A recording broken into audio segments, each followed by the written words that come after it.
آقا کریم درنگے ہوئے 10 محرم کو 9 سالے ابا انتظام و اہتمام کریں دے سے جو اتھا ابا امام حسین سے کی خاطر ذکر اذکار اس دوں تے نفل ادا کریں تے سونے نبی سے فرمائے جو عاشورہ دے دیہاڑے 10 محرم کو جیڑا بندہ 4 رکعت نفل پڑھے فرمائے نے اندے وچ ہر رکعت دے وچ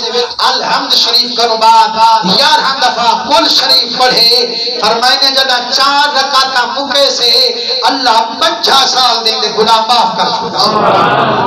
بلا ہوندے کی تے قیامت دے دیہاڑے بے پریشان ہو سے صحیح کیا بن سے لیکن فرمائے نے یہ جڑا عمل کرانا لائے نفل پڑھانا لائے حسین کریم دے صدقے قیامت دے دیہاڑے اللہ نور دے منبر تے ملے سے یار ایمان اللہ کھاوے تے پسینے وچ تسے کھڑے ہوئے پریشان ہوئے جو ہے گناہ تے گناہ تے امام حسین دے ذکر ٹھرانا لا اللہ دی عبادت کرانا لا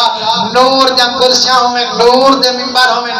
تے والا بیٹھا ہوئے ایمان اللہ کھان تقریر کرانا لا جڑا آدمیاں کو کوئی پریشانی نہ ہوئے ان کو کوئی ٹینشن نہ ہوئے نہ تقریر کہنا کر سکتے جدا سوچ ہوندی دکھے آلے پاسے ہے پریشانی آلے پاسے ہے گال ہو سے کوئی ذہن تے کرے سے کوئی تے اٹھا جڑا بیٹھا ہو سے کرسے تے منبر تے ان کو کیا پریشانی ہو سے وہی تاکہ سے صدقہ حسین دا پاک صاف تھی جایا بیٹھا باسی تے نبی ولی دا دیدار بیٹھا کرے نا بل جنت تے ونجا دی دیر ہو سے تے اللہ دا دیدار ہو سے میرے آقا کریم درنگے ہوئے او 4 رکعت نفل او بھی انشاءاللہ 10 محرم کو ادا کرے سو